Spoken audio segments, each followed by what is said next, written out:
Pemirsa, Ketua Harian Partai Gerindra Sufmi Dasko Ahmad mengatakan partainya akan mengirim utusan jika telah menerima mediator dari PDIP. Apakah rencana pertemuan ini terkait dengan peta politik PDI Perjuangan pada Kongres bulan April mendatang? Dan untuk membahasnya, pemirsa telah bergabung bersama kami pakar politik Universitas Paramadina Dr. Ahmad Hoirul Umam yang ada di studio. Selamat petang, Mas Umam. Petang, Mbak Lydia, Mas Adit. Ya. Terhubung pula politikus PDI Perjuangan Arya Bima dan juga pakar komunikasi politik UNER Profesor Rahmah Ida. Selamat petang, Mas Arya Bima dan juga Bu Rahma. Selamat petang. Ya, selamat petang semua. Mbak Windy dan Mas Adit ya. Ya, kita ketahui bahwa wacana pertemuan dari Megawati dan juga Prabowo ini telah lama berlangsung. Nah, kami ingin mengkonfirmasinya kepada Mas Arya Bima, betulkah dalam waktu dekat akan ada pertemuan antara kedua tokoh tersebut? Silakan Mas Arya.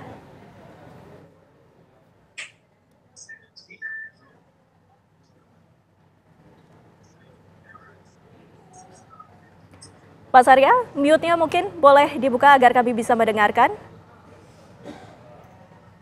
Ya, pertemuan Ibu Mega dan Pak Prabowo ini memang luar biasa, ditunggu publik. Bahkan 3 hari ini, baik itu media mainstream, media sosial, Facebook, Twitter, Instagram, membicarakan kehendak baik, keinginan baik,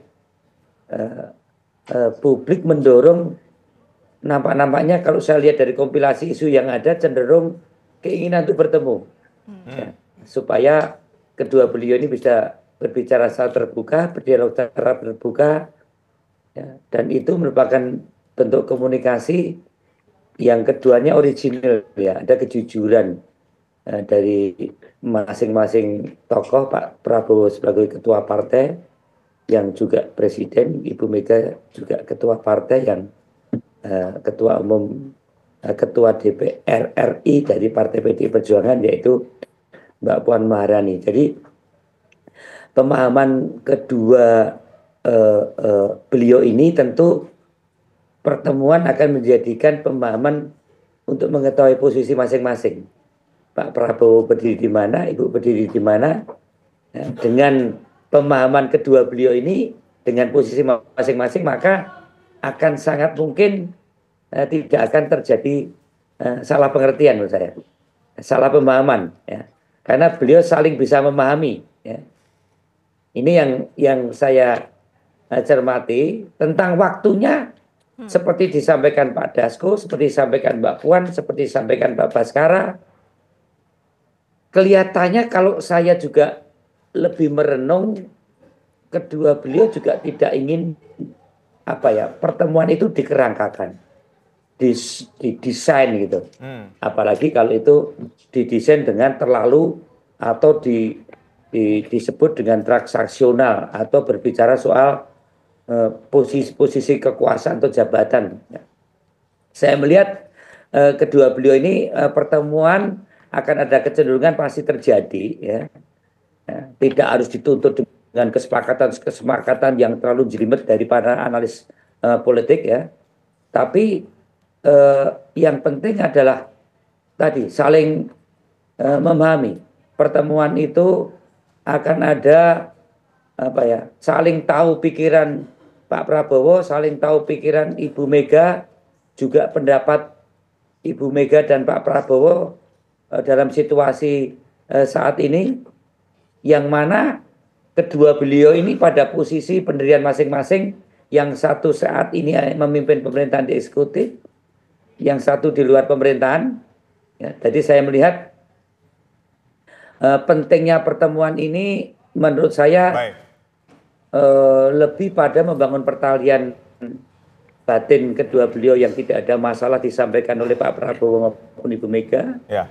Kemudian dari pertalian batin itu akan berdampak pada iklim sejuknya politik nasional yang saat ini tidak dalam keadaan baik-baik, terutama di dalam hal terkait dengan situasi ekonomi nasional yang sangat berpengaruh dengan sistem ekonomi global.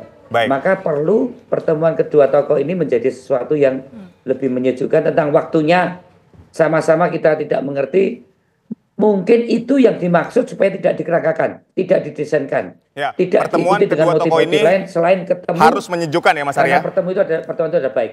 Ya. Ya, pertemuan kedua tokoh ini harus menyejukkan. Saya ingin ke Prof. Rahmat terlebih dahulu. Prof. Rahmat, ini kan ketika kita berbicara soal waktu ini, ada waktu yang cukup panjang ya. Kita ngomongnya dekat terus, tapi mulai dari Pilpres, kemudian Pilkada, bahkan sampai saat ini selalu dikatakan waktunya dekat. Nah, menurut Anda apa alasan antara Pak Prabowo dan Ibu Megawati ini belum bertemu hingga saat ini?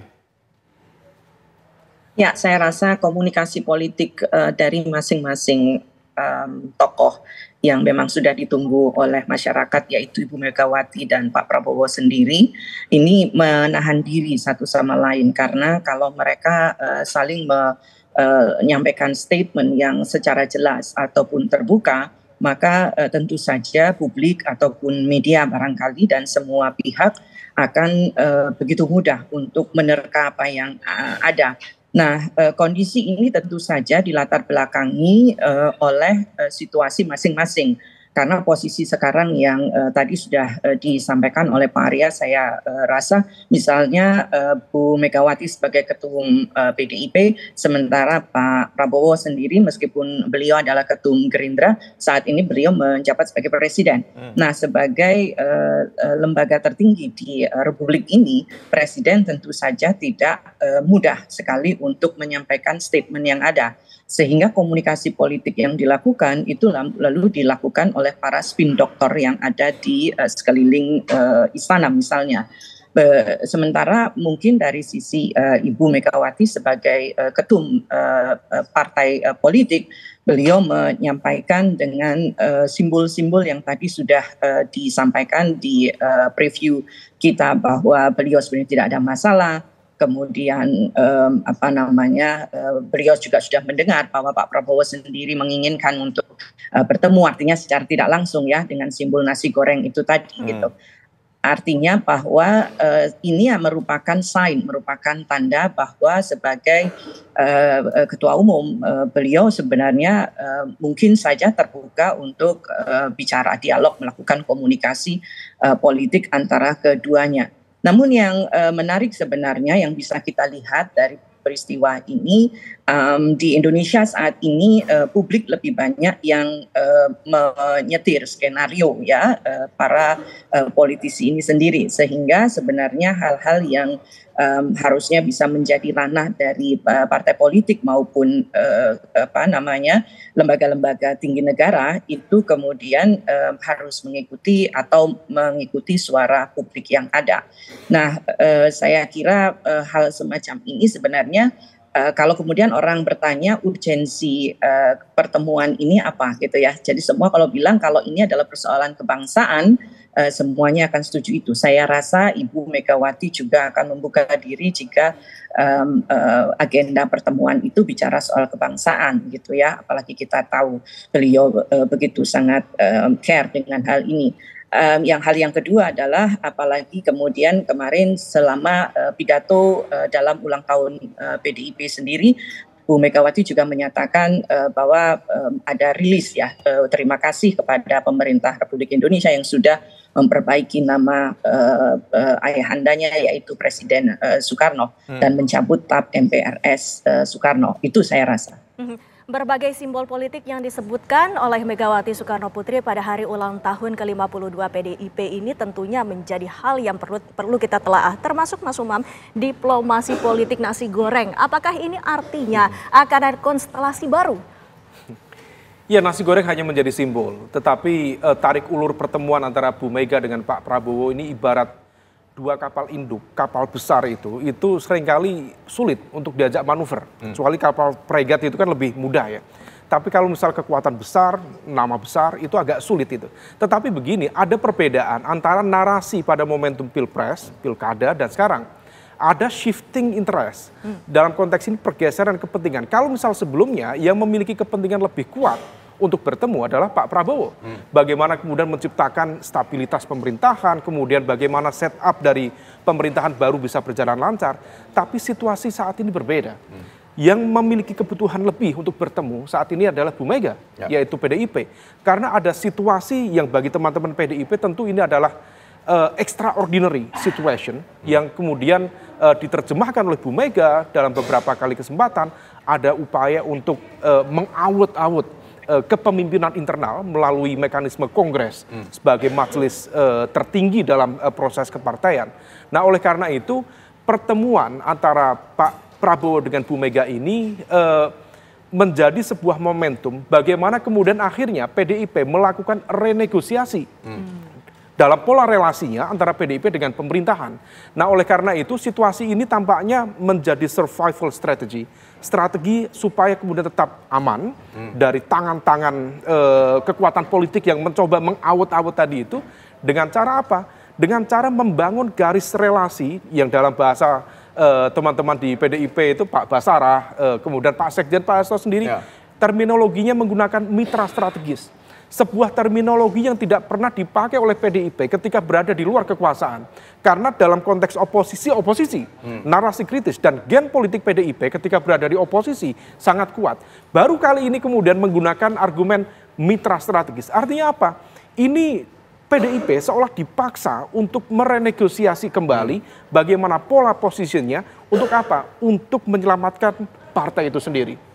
Karena kalau misal tidak, yang dikhawatirkan adalah ada kekuatan yang kemudian mencoba untuk mengkonsolidasikan sel-sel kekuatan di bawah DPD, DPC, yang barangkali kemudian bisa menciptakan kejutan di level Kongres. Tetapi kalau misal kemudian kalau misal target utamanya itu kan ada banyak pengalaman ya, bagaimana di Golkar, di P3, di PAN, kemudian di Demokrat kemarin. Kalau misal itu dilakukan pada sosok Bu Mega, tampaknya terlalu riskan. Tetapi yang dilakukan, yang ditargetkan tampaknya bagaimana menetralisir elemen-elemen yang selama ini cukup influential, cukup berpengaruh di sekitar Bu Mega untuk dihilangkan. Target utama dalam konteks ini adalah Pak Hasto. Nah, kenapa? Karena Pak Hasto adalah pintu terdekat untuk masuk di jantung kekuasaan di PDIP, yaitu Bu Mega. Nah, ini yang kemudian akhirnya PDIP merenegosiasi. Kalau misal dulu PDIP agak jual mahal, sekarang PDIP tampak ya kita welcome untuk bertemu. Nah, pertanyaannya, benarkah dalam pertemuan ini akan terjadi proses renegosiasi antara PDI Perjuangan dengan pemerintah? Dijawabnya nanti Mas Arya usai jeda, tetaplah bersama kami. Baik, tadi saya mengambil sedikit perkataan dari Mas Umam yang mengatakan bahwa ketika pertemuan ini terjadi, posisinya PDIP lebih membutuhkan dan ada proses renegosiasi yang akan dilakukan. Saya ingin ke Mas Arya, apakah Anda setuju dengan pendapat ini atau bagaimana Mas tanggapannya? Ya, Ibu ini kan pemimpin sekaligus juga presiden, sekaligus juga ketua partai dalam segala cuaca ya. Ya, cuaca apapun, Ibu tentu bisa mensikapi kan, apakah harus pakai mantel atau harus kehujanan atau harus kedinginan, itu semua bisa dihadapi dengan leadership, integritas, kemampuan beliau. Tetapi intinya saya sepakat tadi bahwa pertemuan ini sebenarnya lebih bicara soal hal-hal yang menyangkut kebangsaan saat ini maupun ke depan. Itu kerangkanya dulu. Nah, tadi Mas Imam katakan bahwa sebelumnya komunikasi politik itu terjadi ya. Kalau saya cermati, saya amati lewat komunikasi tidak langsung dari fraksi-fraksi Gerindra maupun PDI Perjuangan, itu pasti karena akibat dari keputusan kedua beliau, ketua umum partai ya. Yang pertama tentang keputusan MA dan MK yang akhirnya tidak terjadi paripurna di DPR. Ya, itu pasti ada hal-hal yang tidak hanya keputusan fraksi atau anggota DPR yang ada di DPR Partai Gerindra atau Partai PDI, pasti ada keputusan Pak Prabowo dan keputusan Ibu Mega. Yang kedua, pengisian alat kelengkapan pimpinan DPR. Ya, itu juga pasti keputusan ketua partai. Yang ketiga, ada instruksi langsung yang ditandatangani oleh Ibu Mega dan Sekjen waktu itu bahwa seluruh anggota DPR RI harus menghadiri pelantikan Pak Prabowo dan Mas Gibran selaku Presiden dan Wakil Presiden. Kemudian juga pengisian kementerian yang waktu itu cukup heboh, yang akhirnya Ibu mengambil sikap kader partai yang ber-KTA tidak bisa atau tidak dikirim menjadi membantu presiden dalam ini menteri. Saya melihat beberapa item-item yang akhirnya bisa saling memahami. Pak Prabowo di ulang tahun Golkar waktu saya juga ikut datang menghadiri acaranya. Pak Prabowo bisa mengerti dan memahami kalau toh waktu itu ada Mbak Puan, PDI Perjuangan ada di luar pemerintahan. Yang penting ada kebersamaan dan kerjasama. Kemudian disaut juga oleh Ibu Mega bahwa dukungan ke Pak Prabowo hal-hal yang lebih bersifat strategis tadi, tidak harus di dalam pemerintahan. Ya. Saya melihat itu adalah sesuatu komunikasi politik yang selama ini terjadi. Kemudian bahwa kemarin di dalam ulang tahun situasi juga atmosfer diisi dengan berbagai hal yang terkait dengan status Pak Hasto yang ditersangkakan dan informasinya kemudian akan ada penahanan Pak Hasto. Ibu mengatakan secara original ya, bahwa saya saat ini juga memikirkan kader-kadernya yang banyak kalah di pilkada juga kader-kadernya yang saat ini dipersoalkan, dipermasalahkan, bahkan ekstrimnya dipolitisasi oleh kasus-kasus hukum yang ada. Nah, bagaimana kalau itu juga terjadi misalnya kader-kadernya Pak Prabowo kan begitu. Jadi saya melihat ini hanya ungkapan-ungkapan suasana batin kedua tokoh yang menurut saya pemilihan atau pertemuan antar kedua tokoh ini tidak bisa terlalu dikonstruksikan hal-hal yang sifatnya sangat pragmatis atau praktis. Saya menempatkan pertemuan kedua tokoh antara Pak Prabowo dan Ibu Mega adalah tokoh politik yang mempunyai spektrum politik yang cukup berpengaruh dan luas. Ibu Mega juga bisa mengerti apa hal-hal yang saat ini dipikirkan dan juga menjadi sesuatu kerisauan Pak Prabowo dan mungkin juga menginginkan dukungan PDI. Baik. Pak Prabowo juga mengerti bagaimana Ibu Mega yang juga mengusung calon presiden dan wakil presiden kok tiba-tiba setelah tidak jadi kemudian terus masuk di dalam kabinet selama beliau mempunyai para pendukung-pendukung yang ada di bawah yang berjuang begitu mati-matian pada saat Pilpres. Jadi saya melihat pertemuan kedua beliau ini penting untuk sesuatu yang lebih besar, apalagi tantangan zaman khususnya Indonesia yang saat ini tidak mudah. Kita dukung hal-hal yang menyangkut program-program Pak Prabowo, terutama yang berpihak kepada rakyat, yang NKRI, yang Pancasilais. Ya, kita dukung dengan cara yang benar, seperti makan siang gratis. Ibu Mega kan sangat mendukung. Ya baik, Mas Arya. Jadi artinya Anda akan mendukung program Pak Prabowo ya, Mas Arya? Lebih dicermati sebagai satu program yang sangat. Ya, kami sudah mendapatkan poinnya. Ya, pertemuan ini juga menjadi penting. Namun Bu Rahma, kami ingin mengetahui dengan dijadikannya pertemuan ini apakah bisa dipersepsikan bahwa akan terjadinya koalisi dari PDI Perjuangan dengan pemerintah, Bu Rahma? Ya, itu yang memang pernyataan itu tadi yang memang ditunggu-tunggu oleh masyarakat di tanah air saya kira ya. Karena selama ini memang dalam milestone sejarah di Indonesia sendiri oposan atau oposisi tidak begitu dikenal atau tidak benar-benar dipraktekkan di Indonesia. Kita tahu misalnya dalam 2 periode berturut-turut Presiden Jokowi menjadi presiden misalnya, Partai Demokrat misalnya atau partai-partai lain memilih untuk berada di luar pemerintahan, tetapi mereka tidak menamakan dirinya sebagai oposisi. Saya rasa apa yang dilakukan oleh PDIP saat ini misalnya itu juga kembali kepada pola budaya komunikasi politik yang ada di Indonesia. Jadi merangkul semuanya gitu ya, siapapun yang jadi presiden mereka akan merangkul semuanya.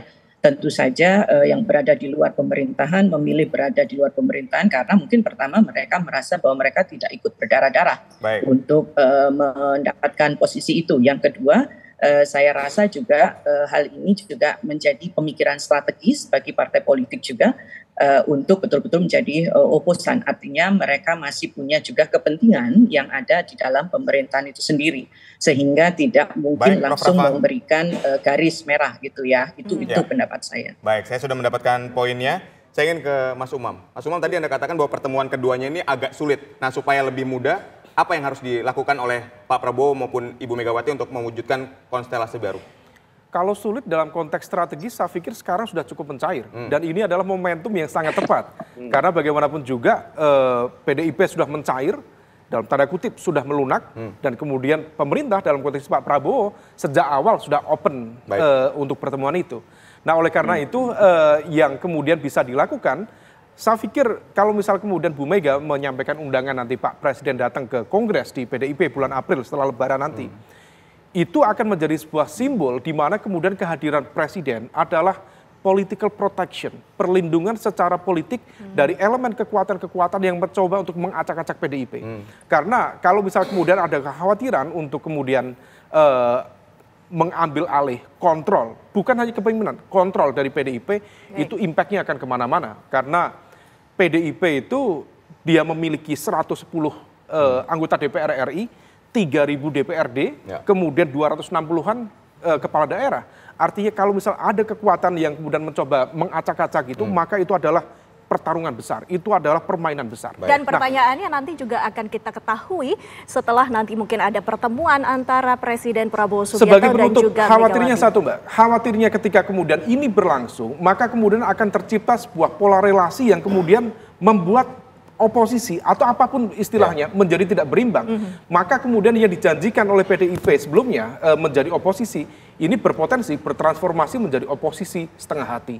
Artinya check and balances akan dinegosiasikan kembali sesuai dengan kalkulasi kepentingan ke depan. Baik, terima kasih Mas Umam, Prof. Rahma, dan Mas Arya telah bergabung bersama kami Mas di Umam, program Kabar Petang. terima kasih. Sehat dan sukses selalu untuk semua.